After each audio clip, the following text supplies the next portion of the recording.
in grants and contracts to one of the world's most popular universities, that is the Harvard University. Now, this move comes after Harvard refuses to comply with U.S. government's demands to limit protests and activism on the campus.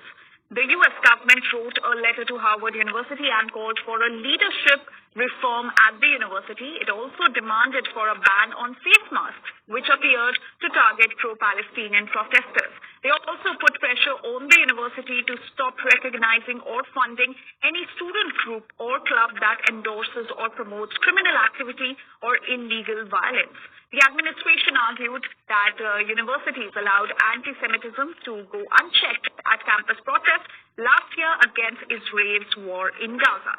Earlier, the Harvard president also wrote a letter to the university community stating that the demand by Donald Trump's government would jeopardize its independence and its constitutional rights. The letter also mentioned that no government, regardless of which party is in power, should dictate what private universities can teach. The Harvard president also responded to Trump administration's anti-Semitism remarks, saying that it has taken extensive reforms to address anti-Semitism. Harvard is one of several Ivy League schools that is targeted by the Trump administration. U.S. government also paused federal funding for the University of Pennsylvania, Brown, and Princeton. And we have some more inputs coming in. The White House is demanding an apology from Harvard University over what it calls egregious anti-Semitism toward Jewish American students. In retaliation for Harvard's refusal to limit campus activism, the federal government is freezing over $2.2 billion in grants and $60 million in contracts. The standoff sets up a clash over federal authority and the autonomy of U.S. universities. My colleague Shinjoy is now joining us with more details on this. Shinjoy, the clash between the Trump administration and the Harvard University is only intensifying, and now the Trump administration has sought an apology from the Harvard University. Give us more context. Well, fair enough. The government decides that it doesn't want to give $2 billion to Harvard University. But Harvard University has an endowment of about $50 billion, which is probably more than the budget of many small countries. Now, the problem with that $50 billion is the fact that it's sometimes in stocks and shares, it's in real estate, it's not in cash that can be used immediately. Now, what is this $2 billion for? This is really for research. Now, if you see the list of Nobel laureates, there are probably about 800-900 of them in sciences, physics, chemistry, medicine, even economics. Now, of that, a large number is from Harvard University.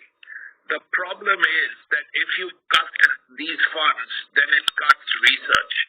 Sure, there is a problem. The Trump administration believes that Harvard is very woke and so on.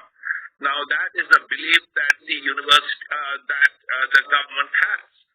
But Harvard,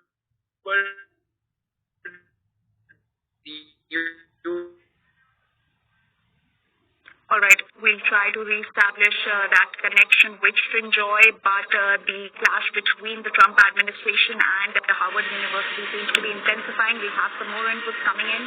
U.S. President Donald Trump has called for Harvard University to lose a valuable tax break just hours after his administration announced it is freezing more than $2 billion in federal funds for the elite institution. Trump said Harvard should lose its tax-exempt status and be taxed as a political entity if it keeps pushing political, ideological, and terrorist-inspired activities.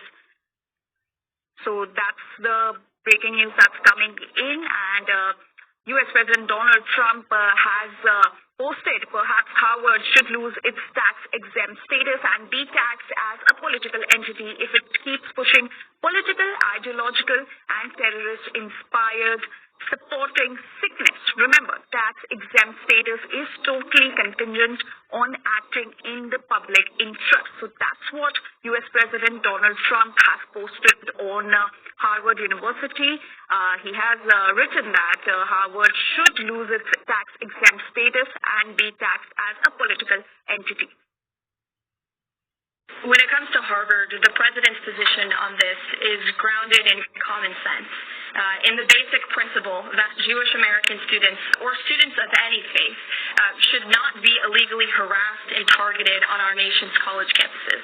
And we unfortunately saw that illegal discrimination take place on the campus of Harvard. There are countless examples to prove it, particularly with the stunning confession by then Harvard President Claudine Gay, who said that bullying and harassment depended on the context.